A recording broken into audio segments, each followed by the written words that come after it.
통제로 안타까운 인명이 피해받는 그런 일은 없어야 할 것입니다. 한 번 더 살피고 철저하게 점검해 주시기를 당부드립니다.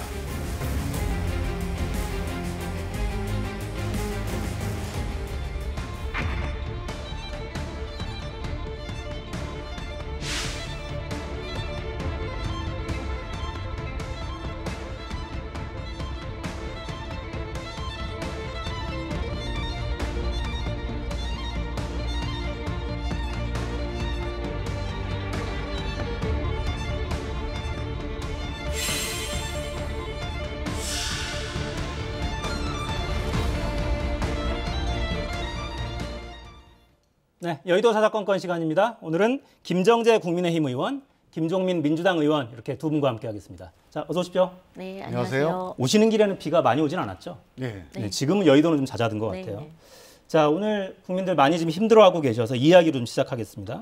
윤 대통령이 어제 서울 지역엔 굉장히 비가 많이 왔는데 일단 집에서 전화로 보고를 받고 새벽 3시까지 지시를 했다 이렇게 대통령실을 밝히고 있어요.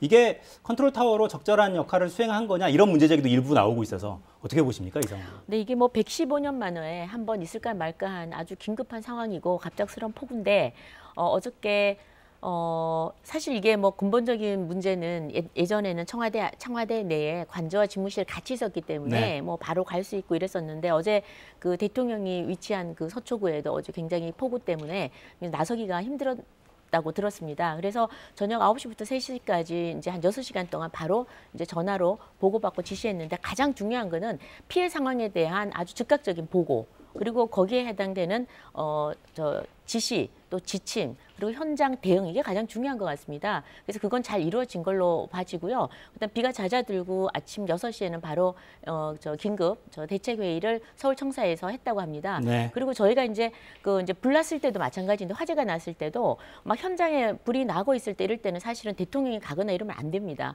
왜냐하면 같이 가면 의존도 있고 또 경호팀도 같이 가기 때문에 굉장히 방해가 되거든요. 그래서 그럴 때는 불이 보통은 잔불 정리를 할 때 그때 이제 현장 방문을 하거나 이러는데 지금 같은 경우에는 어떻게 상황 보고가 됐고 적절한 지시가 내려졌느냐가 관건이기 때문에 거기에 대해서는 문제가 없기 때문에 그 대통령실에서는 적절한 저는 대처를 했다고 보고요. 이제 다만 국민들이 왜 장소가 거기냐 이러는데 사실 대통령이 있는 곳이 상황실이고 센터가 되는 거죠. 그래서 저는 이 부분에 대해서는 지금 국민들과 함께 같이 긴급하게 대응하고 있으니까요. 모든 관계 공무원들이 지금 하나가 돼서 하고 있으니까 국민 여러분들께서 너무 그렇게 걱정을 안 하셔도 될 것 같습니다. 네, 대통령실에서도 비슷한 취지로 설명을 했어요. 저희 그래픽을 만들어 놨는데 상황실을 가면 대처에 신경 써야 될 인력들이 보고, 의전 여기 신경 쓰면서 오히려 대처 역량 떨어뜨릴 수 있다고 판단했다. 대통령이 있는 곳이 곧 상황실이고 대처에는 문제가 없었다. 이런 입장을 내놓았습니다. 그러니까 이게 이제 비판이 좀 있는 거 아닙니까? 그러니까 이 비판을 모면하는 거는 중요한 게 아니에요. 저는 이번 사건을 보면서 청와대 이전이 왜 문제가 되는지를 국민들한테 보여주는 이제 실증적 사례가 되고 있는 거죠. 사실 이런 것 때문에 우리가 그때 반대한 거거든요. 그러니까 지금 청와대 이전한 이유가 뭡니까? 국민들하고 소통을 편하기 위해서 이전했다.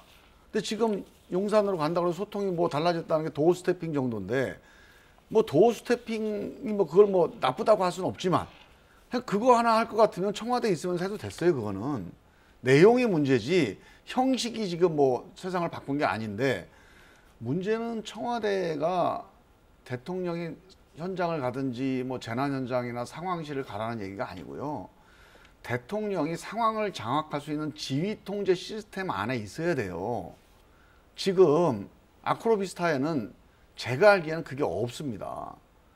지금 예를 들어 대통령이 지금 청와대에 있었다면 관저에 있다가 기본적으로 청와대 내에 있는 재난 관련된 벙커, 지휘 통제 벙커로 가서 상황을 지휘할 수가 있습니다. 근데 지금 그거를 옮겨놓긴 해서 용산으로 쉽게 못 간 거 아닙니까 지금. 상황실로 가라는 게 아니에요. 그 지휘통제센터 가면 대통령이 지휘통제할 수 시스템이 있습니다. 근데 그런 시스템에 가서 충분하게 같이 상황을 장악하고 이제 그 지휘통제를 하는 게 전 대통령 임무에 맞다. 그래서 대통령 관저와 또 청와대에다가 그 지휘 통제 시스템을 돈 들여서 만든 거거든요. 그래서 저는 이제 그런 것들이 원활히 안 되는 이런 상황이 빨리 개선돼야 됩니다. 그래서 아예 용산 집무실 옆에다가 빨리 관저를 만들든지 아니면 다시 청와대로 들어가시든지 이거를 이렇게 놔두고 무슨 이유로 이렇게 아크로비스타에 생활하는지 이해가 안 가요, 저는. 지금 관저가 진행 중에 있습니다. 지금 거의 아마 공사가 끝났다고 공사가 하더군요. 이제 마무리돼서 아마 한 2주 정도 있으면은 제가 관저로 이제 들어가는 걸로 알고 있고요. 관저가 이제 다 지어지면은 그 굉장히 가까운 거리여서 뭐 바로 갈 수 있는 걸로 알고 있고요. 지금 말씀하셨는데 사실은 그 용산으로 옮기는 가장 큰 이유는 청와대를 개방하겠다는 거거든요. 그리고 구중궁궐 안에 갇혀서 국민들과 동떨어진 그 생활들, 지난 10수년간 뭐 박근혜 정부, 이명박 정부, 그 이전에 노무현 정부도 그랬고 많은 시도를 했습니다만 여러 가지 문제 제기를 하면서 못했습니다. 과감하게 한 거죠. 그리고 그 청와대 개방에 대해서는 지금 많은 국민들이 굉장히 긍정적으로 바라보고 있고 또 거기에 지금 관광 상품화가 돼서 모든 국민들이 정말 서로 너도 나도 가고 싶어 하고 있습니다. 그래서 그 부분에 대해서 다시 청와대로 들어간다. 이건 저는 있을 수 없다고 보고요. 지금 이번 같은 경우에는 관저가 지금 마련되고 있는 과정에 있기 때문에 곧 마련되면 이런 문제는 충분히 이제 앞으로 향후에는 발생하지 않을 거라고 보고 이번 같은 경우도 물론 이 전쟁 상황이면 당연히 뭐 지하 벙커로 들어가고 이러겠지만 사실 이번에 뭐 수해 현장 저희도 이럴 때는 노란 옷 입고 바로 현장으로 가서 그 지휘 상황실로 가는데 가장 중요한 거는 현장 파악과 지시입니다. 그 지시가 예를 들어서 거리가 떨어져 있어서 뭐가 지시가 안 돼가지고 현장에서 대처가 안 됐다든지 이러면 심각한 문제가 발생하겠지만 그건 아니거든요. 그래서 이번 같은 경우에는 충분히 대처가 가능했기 때문에 지금 또 앞으로도 대처해야 될 일들이 많다고 봅니다. 그래서 뭐 조금 이번에 이 일 가지고 뭐 청와대를 다시 대통령실을 다시 청와대로 가라 잘못됐다 이거는 너무 나간 게 아닌가 생각입니다. 청와대로 다시 들어가자는 말씀은 아닌 것 같은데요? 저는 이제 이 대통령이 이 집무실 운영을 하면서 부작용에서 반복되면 그런 얘기가 나올 상황도 저는 가능하다고 봐요. 당장은 아니지만. 네, 그러니까 이런 일들이 이제 처음 생긴 거 아닙니까? 근데 이런 일이 또 반복해서 생길 거예요. 가령 예를 들어서 안보 관련된 사안에서 조금 더 심각한 문제가 생길 수도 있겠고요. 그다음에 뭐 경호상의 문제가 생길 수도 있겠고 그런 일들을 지금 5년 내내 지금 우리가 기다리면서 이 상황을 좀 관리해야 되는 거니까. 그러니까 뭔가 이런 상황을 우려하시는 겁니까? 뭐 북한에서 뭐 모종의 핵실험을 하거나 군사 도발을 했을 때 긴급하게 NSC 상임위를 주재해야 되거나 이런 상황이 있을 수 있는데 대통령이 긴급하게 벙커로 들어가지 못하거나 그런 상황을 걱정하시는 겁니다. 그런 상황도 될 수가 있고요. 그다음에 이제 경호상의 문제가 생길 수도 있고 여러 가지 이제 예측되는 상황들이 뭐 우리가 뭐 예측이 다 되면 다 대비를 하겠죠. 근데 예측할 수 없는 상황들에 의해서 문제가 된다 그러면은 걱정이 되는 거니까 지금 이제 이런 식으로 이게 대통령 집무실을 너무 준비도 안 되고 졸속으로 이전한 거 이게 저는 두고두고 저는 윤석열 대통령한테 부담이 될 거라고 봐요. 네. 아니 근데 뭐 사실 그 NSC 같은 거는 청와대에 있을 때 문재인 대통령은 북한이 미사일 발사 빵빵빵 해도 NSC를 열지 않았어요. 본인이 참석도 안 하고. 그래서 저는 이번 뭐 지금 너무 극단적으로 가는 거는 좀 맞지 않다고 보고요. 기왕 이전을 했으니까 여기서 일이 잘 되도록 저희가 국민들이 좀 성원도 해주셔야 되고 다만 지금 조금 전에 말씀드렸다시피 이제 관저가 지금 곧 완성이 되면 저는 이런 문제 어떤 그 외교 안보 문제에 있어서는 큰 문제 없이 다 해결이 될 거라고 봅니다. 네. 윤석열 대통령도 북한에서 방사포 발사했을 때 참석 안 했죠, NSC에? NSC가 이렇게 참석해야 될 그 회의가 있고 네. 또 참석하지 않아야 될 그런 범위가 있다고 합니다. 그러니까 그래서 같은 거 아니냐는 질문이에요. 그러니까 미사일은 좀 다르다고 보는 네. 거죠. 네네. 알겠습니다. 네. 자, 주제를 좀 바꾸죠. 박순애 교육부 장관 어제 자진 사퇴했죠. 오늘 국무회의 대통령 주재로 있었습니다. 대통령은 이 자리에서 국민 계속 강조했는데 야당은 전면 쇄신 촉구하고 있습니다. 영상 보시겠습니다. 휴가 기간 동안 정치를 시작한 후 한 1년여의 시간을 되돌아 봤습니다. 시작도 국민, 방향도 국민, 목표도 국민이라고 하는 것을 다시 한번 깊게 새겼습니다. 국민의 목소리, 숨소리까지도 놓치지 않고 잘 살피고 이렇게 하기 위해서는 우리 모두 끊임없이 국민들과 소통을 해야 합니다. 정책을 추진하는 과정에서도 국민들의 충분한 이해와 공감을 구해야 합니다. 특히 탁상 공론이 아니라 현장 목소리를 적극 귀 기울이고 반영해서 정책이 현장에 미칠 파장에 대해서도 충분히 사전 검토와 고려를 해야 합니다. 박순애 사회부총리 겸 교육부 장관의 사퇴는 비정상을 정상으로 바로잡는 첫 단추에 불과합니다. 취임 100일이 되도록 회복할 길 없는 인사 대참사에 대해 국민께 사과하고 그 책임을 물어 대통령실부터 전면 교체할 것을 다시 한번 촉구합니다. 유감스럽게도 윤희근 후보자는 14만 민주경찰의 수장이 아닌 윤석열 정권의 하수인이 될 것을 선택한 것으로 판단됩니다. 윤희근 후보자는 대다수 경찰 조직의 반발에도 불구하고 경찰국 신설을 통한 경찰 장악 시도에 대해 맞설 의지와 리더십이 보이지 않았습니다. 네, 교육부 장관은 어제 형식은 자진 사퇴였지만 경질에 가까웠다 이런 해석들이 나오고 대통령실에서 대폭 뭔가 개편이 있을 가능성은 좀 낮지 않냐 이런 전망들이 많은 것 같아요.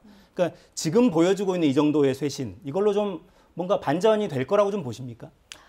저는 이제 시작에 불과하다고 봅니다. 사실상 경질인데 이번에 그 도어스태핑에서 말씀하신 것 중에 가장 중요한 게 초심이고 또 국민 얘기를 수십 번 지금 하고 있습니다. 네. 그러니까 굉장히 뼈저리게 느꼈을 것 같아요. 대통령께서. 그래서 그 특히 그 박순애 부총리 같은 경우에는 여러 가지 문제점이 있음에도 불구하고 임명을 사실 강행했기 때문에 그만큼 책임이 더 대통령한테 컸었거든요. 그만큼 더 뼈아팠을 것 같은데 그 출발선은 결국은 모든 게 국민으로부터 나온다라는 걸 국정 운영의 동력이 결국 국민으로부터구나라는 걸 지난 휴가 동안 여러 사람으로부터 얘기도 들었고 저는 대통령께서도 절실히 느꼈다고 봅니다. 그래서 저렇게 아주 좀 간절함이 좀 묻어나는 것 같은데 그렇다 그러면은 그 말한 그 도어스태핑 할 때도 그 내용을 보면 필요하다면 뭐라도 국민의 뜻이라면 뭐라도 하겠다고 그랬거든요. 그래서 저는 지금 대통령실에 대한 인적 쇄신도 앞으로 향후 보면서 정말 국민들이 문제가 있다고 제기를 한다 그러면 저는 얼마든지 더 혁신적으로 쇄신을 할 거라고 보고요.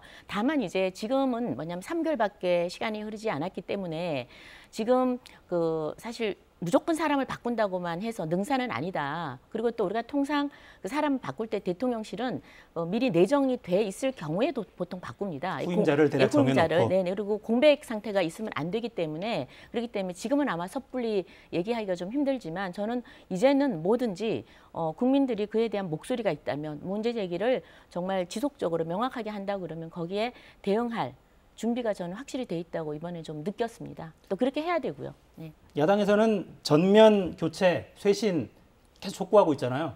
구체적으로 어떤 사람들이 좀 대상이 돼야 된다고 보십니까?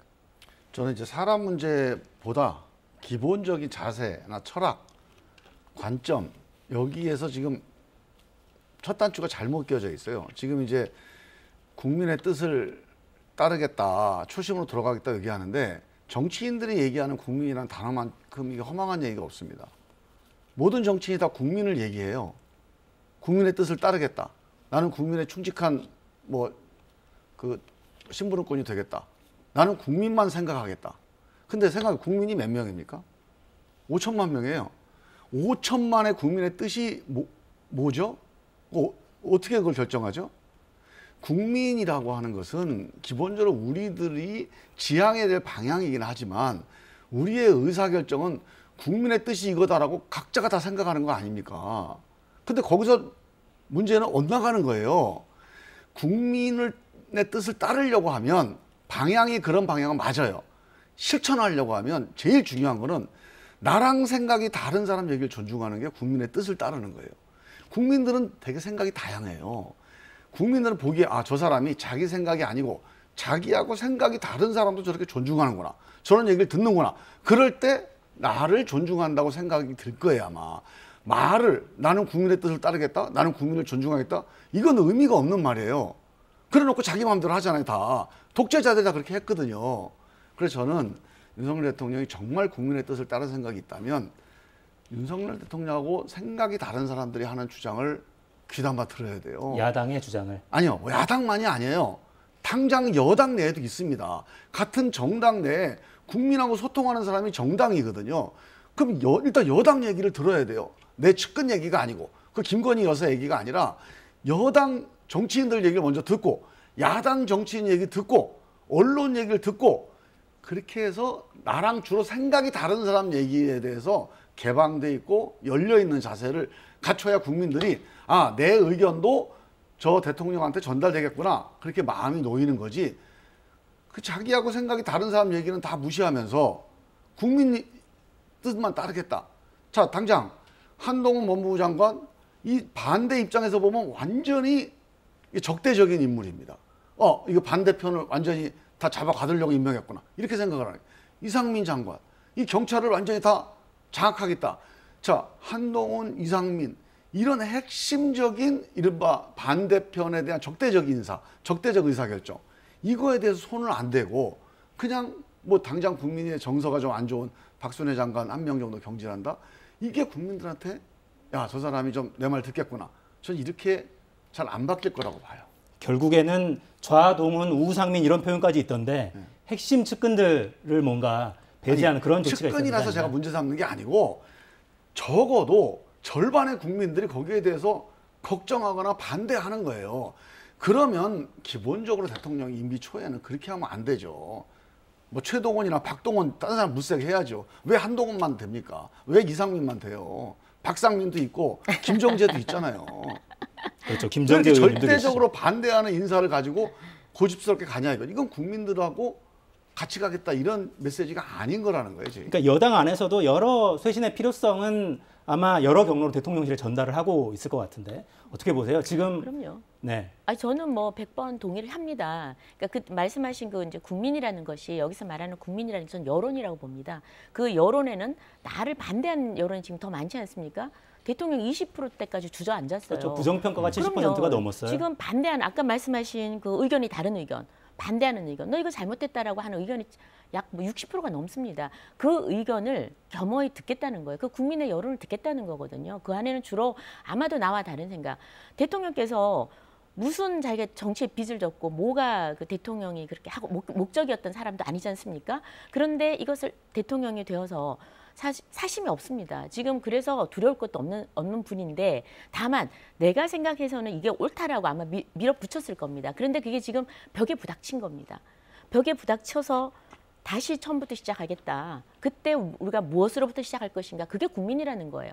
국민이 아니라고 하면 이게 아니라고 하면 아무리 5세 학제 개편이 옳다고 누군가가 주장하더라도 여기에 이해 당사자들이 아니라고 하면은 다시 다 돌이켜 봐야 된다는 거죠. 그게 국민의 여론이고 반대 의사를 저는 듣는 거라고 보거든요. 그래서 아까 뭐 특정인의 뭐 누구 뭐 장관 둘 이거는 지극히 그거는 정치적인 입장에서 얘기를 하시는 거고 그거보다는 전체적으로 지금 일을 하는데 예를 들면 나는 대통령은 제가 알기로는 어떻게 생각하면 정치인에 대한 좀 불신도 있을 수 있습니다. 정치권 밖에 있는 사람은 상당히 불신을 많이 합니다. 그래서 지금 전문가 그다음에 관료들 중심으로 해서 아주 슬림한 정부를 꾸려 나가 보겠다라고 지금 하신 거예요. 근데 출발을 했는데 막상 하다 보니까 그것만으로 되지 않거든요. 굉장히 정무적인 게 중요합니다. 대통령실은 컨트롤 타워로서 어떤 정책을 입안해서 시행을 하더라도 이거를 결국은 국회에 어떻게 설명하고 국민들한테 이걸 어떻게 설득해내고 굉장히 중요한 정무적 기능, 조정 기능이 굉장히 중요하거든요. 지금 그 기능이 부족하다면 당연히 바꾸고 혁신을 해야 되겠죠. 그래서 대통령께서는 실무적이고 실용적인 이런 생각을 했다 하더라도 그 지금 국민들이 이렇게 그런 정책을 못 받아들이고 있다면 뭔가 부족하다는 거죠. 그런 부분이 있다면 이번에 지금 다음 주 아마 17일 되면은 저는 취임 100일째라고 생각을 합니다. 그때까지 좀 더 많은 심사숙고를 하시고 또 더 많은 혁신이 필요하고 교체가 필요하다면은 또 하셔야 된다고 저는 생각을 합니다. 저는 이제 인사 문제보다도요. 인사도 이제 문제지만 인사가 문제가 되는 거는 이번에 박순애 장관도 인사가 문제가 됐지만 갔잖아요. 근데 학제 개편 문제에서 여러 가지 이견들이 생기고 반발이 생기면서 상당히 감당하기 어려워진 거 아닙니까? 근데 지금 이제 저는 한동훈 장관이나 이상민 그 장관 문제도 마찬가지인데 일단 우리는 또 인사할 때 반대하더라도 임명이 되면 또 국민들이 한번 두고 보자 이런 게 있어요. 근데 문제는 인사도 성격 자체가 저 야당하고 싸우겠구나 이런 걱정을 이제 주는 인사인데다가 실제로 하는 정책도 야당에서 정말로 세게 반대하면 일단 좀 한 발 물어서 고민도 하고 설득도 하고 시간 가지고 조율하고 이렇게 가야 되는데 지금 밀어붙이잖아요. 법무부 인사검증단 문제도 그렇고 그다음에 경찰국 문제도 그렇고 야당이 인사는 반대하더라도 어차피 임명되면 또 뭐 국회 상임위 나와 질의도 하고 또 상대를 하지 않습니까? 근데 정말로 이건 아니라고 주장하는 강력하게 주장하는 그런 정책 사안들까지도 고집 부리면서 욕심을 내니까 이게 국민들 보기에는 과연 생각이 다른 사람들 얘기를 존중하는 거냐 이런 우려가 있는 겁니다. 그러면 저런 식의 정책 결정도 저렇게 계속 고집을 부리면 내가 생각하는 반대 의견, 내가 좀 불만 있는 의견이 저 윤석열 정부에 전달될까? 그러면서 지금 돌아서고 있는 거니까 저는 인사도 인사지만 정말로 야당이나 언론에서 이거 문제라고 제기된 정책들 있잖아요. 이런 건 다시 심사숙고하셔야 돼요. 그리고 다시 한번 대화하고 설득하고 좀 더 멈춰서고 그게 빠른 길입니다. 아니 저는 기본적으로 대통령이 일하는 방식에 대해서는 우리 김종민 의원님 말씀하신 걸 저는 존중을 합니다. 그러나 아주 기술적으로 아주 강론으로 들어가서 아까 말씀하신 그런 경찰국 신설 문제라든지 이런 건 사실 검수완박 때문이거든요. 그러니까 검찰의 존재 이유를 아예 부정해버린 거예요. 모든 수사권을 박탈해버린 겁니다.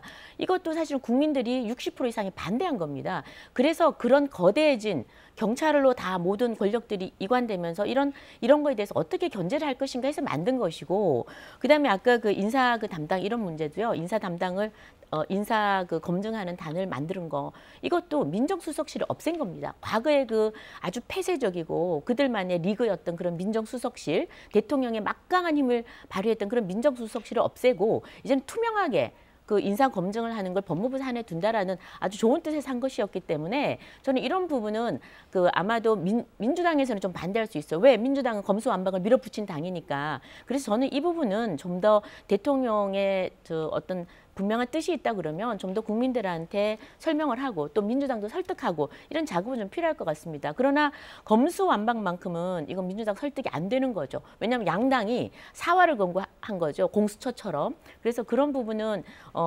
그거는 저 대통령이 의지를 가지고 밀어붙일 거는 또 밀어붙이고 그 이외에 국민들과 이해관계가 있어서 조율을 해야 될 거는 끊임없이 조율을 하고 여론을 듣고 저는 해야 된다고 봅니다. 네. 근데 이렇게 이제 너무 무리하게 오바를 했는데 빨리 오바했다고 다시 돌아와야 되는데 저렇게 계속 이제 막 논리를 대서 이걸 옹호를 하잖아요.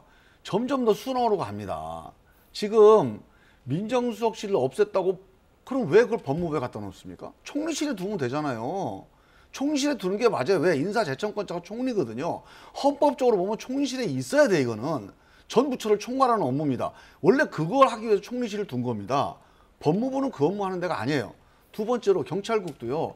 경찰국하고 경찰 견제하고 싶으면 지금 경찰위원회라는 게 그 취지로 만든 기구입니다. 의결기구예요.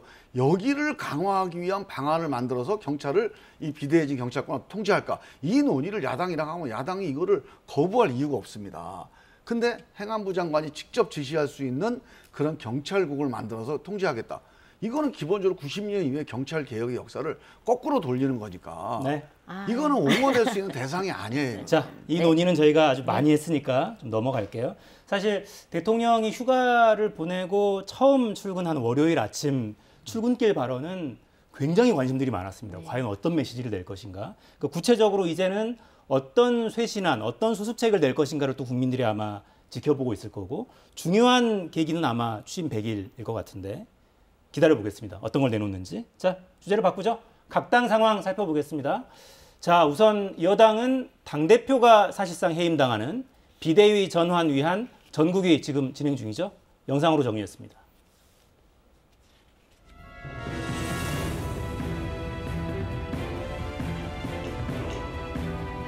당과 윤석열 정부가 처해진 상황이 비상 상황이라고 하는 인식하에 조속한 시일 내에 집권 여당으로서 국민적 신뢰를 회복하고 윤석열 정부의 안정적인 국정 운영을 뒷받침하기 위해 당헌 당규상 적법한 절차를 거쳐서 마련했다는 것을 말씀을 드립니다.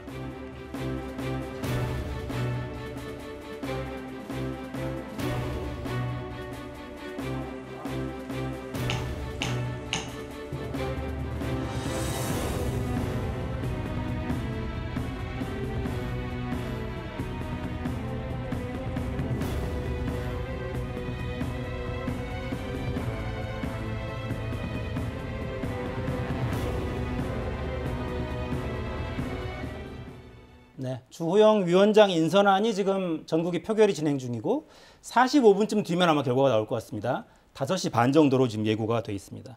자, 이준석 대표는 가처분 신청 예고하고 있어요. 네. 당이 안정되는 길로 갈 것 같지는 않습니다. 한동안. 어떻게 합니까, 이거? 저는 그럼에도 불구하고 가야 될 길이고 또 이준석 대표께서는 지금 가처분 신청을 한다 그래서 어떻게 생각하면 뭐 분탕질이다, 뭐 좀 선당 후사를 해라, 자중자애해라 등등 여러 가지 지금 이준석 대표에 대해서 많은 친 이준석계라고 했던 분들조차도 이렇게 지금 많은 조언을 하고 계신데요. 네, 정미경 최고를 저는, 비롯해서. 예, 저는 근데 이준석 대표가 앞으로 또 긴 정치를 위해서 본인이 해야 된다고 생각을 하면 저는 할 거라고 봅니다. 2가지 이유에서죠. 하나는 본인의 명예회복을 주장을 하고 있고요. 또 하나는 뭐 절차적 하자가 있다 이렇게 하는데 명예회복을 주장하는 거는 사실은 본인이 그 성상납 의혹과 또 증거인멸 의혹을 이거는 수사를 통해서 밝히거나 아니면 본인이 명명백백하게 아주 자세하게 해명을 하면 저는 해결된다고 봅니다. 그런데 지금 그 수사는 진행 중이고요. 본인은 해명을 하고 있지 않습니다. 그리고 두 번째는 절차적 하자를 얘기하는데 사실은 절차적 하자는 전혀 없습니다. 이게 굉장히 뭐 그 친 이준석계 젊은 또 김용태 최고위원이 마치 문제가 있는 것처럼 했는데 당헌당규 96조에 의하면 비상 상황으로 가는 조건이 고리되거나 또는 최고위의 기능이 상실이 되는 등입니다. 그런데 최고위가 사실 저희가 9명인데 지금 김용태 그 최고위원 빼고 모두 다 사퇴를 했거나 지금 완전히 유명무실해진 상태거든요. 당연히 기능이 상실이 되죠. 지금은 그렇죠. 예, 비상 상황으로 가는 거는 거기에는 하자가 없고 또 거기에 대해서 절차를 다 밟았습니다. 저희가 의총에서 합의를 했고 김웅 의원 빼고는 모두 다 찬성을 했고요. 그다음에 또 전국 상임위에서도 의결을 했고요. 거기도 4분의 3 이상 의결을 했고 또 오늘 전국위에서도 모든 이 절차적 하자가 전혀 없이 지금 다 진행이 됐고 공개적으로 진행이 되고 있고 이렇기 때문에 아마 큰 문제는 없을 겁니다. 그럼에도 불구하고 이준석 대표는 이제 끝까지 간다 이렇게 지금 가는데 굉장히 좀 안타까운 면이 있습니다. 사실 굉장히 저희 당 입장에서는 자산이기도 한데 또 이보 전진을 위한 또 일보 후퇴도 저는 뭐 어떨까라는 그런 생각을 해봅니다. 그 권성동 대표 대행이 비대위에까지 또 포함되는 게 온당하냐 이런 문제제기도 일부 있잖아요. 네네. 그 문제는 어떻게 보세요? 글쎄요, 그러니까 비대위원은 비대위원장이 이제 정하게 돼 있습니다. 네. 정하게 돼 있는데 아직 그게 확정된 것인지는 모르겠는데 아마 이제 비대위원장이 앞으로 정하고 이것도 상임 전국위원회에서 이제 의결을 거쳐서 비대위원장이 임명을 하게 돼 있으니까요. 그런 문제 제기를 또 한다 그러면 저희 당에서 비대위원장 중심으로 아마 논의가 좀 있겠죠. 그때 다시 한번 들여다보겠습니다. 네. 상대당이긴 하지만 지금 상황 어떻게 좀 보고 계세요? 저는 잘 이해가 안 가는 게 지금 제가 이거 당헌당규 기사 나온 걸 보니까 이제 비대위가 출범하면 최고위원회가 해산된다 이걸 근거로 이제 얘기를 하시더라고요 다들. 근데 당 대표가 해임된다는 조항은 없어요. 근데 엄밀하게 우리 당도 마찬가지인데 대표하고 최고위원은 법인격이 다릅니다. 그러니까 당헌당규상 규정이 다른 지위예요. 그 최고위원회가 해산되더라도 당 대표가 권한이 정지되거나 해임된다는 조항이 법률적으로 없으니까 그거를 최고위원회 일원인 당 대표도 같이 해임된다 이렇게 해석하시는 거 아닌가 싶은데 그게 저는 법원에서 받아들여질까 저는 약간 좀 의구심이 들어요. 그러니까 기본적으로 당 대표를 따로 뽑거든요. 최고위원을 따로 뽑습니다. 그래서 별도의 의사결정을 거친 직위예요. 그래서 이거를 최고위원회 해산됐으니까 당대표도 같이 없어진다? 이런 해석이 저는 일단 제가 잘 납득이 안 가고 그래서 저는 이 문제가 뭐 가처분으로 가면 지금 우리 김종재 의원님이나 당의 이제 이른바 주류분들이 생각하는 것처럼 그렇게 쉽게 그게 해결되지 않을 것 같다 이런 생각도 들고요. 저는 이준석 대표 입장에서 보면 뭐 그 지금 자기 개인 비리 관련돼서 사건 진행되는 건 별개로 하고 이 대표에서 쫓겨나는 과정은 절차적으로 문제가 있으니까 내가 대표에서 쫓겨나는 거에 대해서는 내가 수용할 수 없다. 이런 정도의 사실 확인은 거치지 않을까. 뭐 그리고 나서 가처분이 받아지고 난 다음에 다시 사퇴를 할 수도 있는 거죠. 그래서 저는 제가 보기에는 그렇게 쉽게 끝날 것 같지는 않고 이 문제가 좀 그 본질적으로 문제가 되는 거는 절차상의 문제라는 거예요. 가만 생각해 보세요. 당원들과 대의원들이 절차를 거쳐서 뽑은 당대표인데 이게 윤리위원회와 뭐 무슨 뭐 일부 그 지도자들 몇 명 회의를 거쳐서 해임이 되는 거 아닙니까? 사실상에. 그러니까 이거는 내가 보기에는 헌법적 결정을 뭐 법률에 의해서 뒤집히는 거하고 비슷한 거예요, 이게. 그래서 저는 이게 절차적으로 정당성이 좀 떨어져서 국민의힘의 입장에서 본다면 이런 식의 당 운영은 저는 신뢰에 상당히 금이 가게 만드는. 그래서 앞으로 국민의힘에서 누가 당대표 출마하려고 그러겠나. 네? 아니면 국민의힘에 누가 입당하려고 그러겠나. 저 당은 누가 핵심들이 맘먹으면 대충 이렇게 똘똘 말아가지고 보쌈 싸먹는 당 아니냐. 이렇게 돼버리면, 그러니까 절차는 지켜야 되거든요. 네. 근데 그 절차에 좀 손상이 온다. 그러면 나는 국민의힘이 앞으로 좀 어려워질 것 같아요. 네, 알겠습니다. 한 40분 뒤면 아마 결과가 나올 테고 그 뒤에 아마 오늘 당장 이준석 대표는 아마 집행정지 가처분 낼 것 같은데 지켜보시죠. 자, 제가 이 발언을 좀 들어보고 싶어서 이런 가운데 대표적인 윤핵관 중 한 명으로 꼽히죠. 이철규 의원, 이 대통령 국정수행 평가가 악화되는 원인 이렇게 보고 있습니다. 들어보시죠.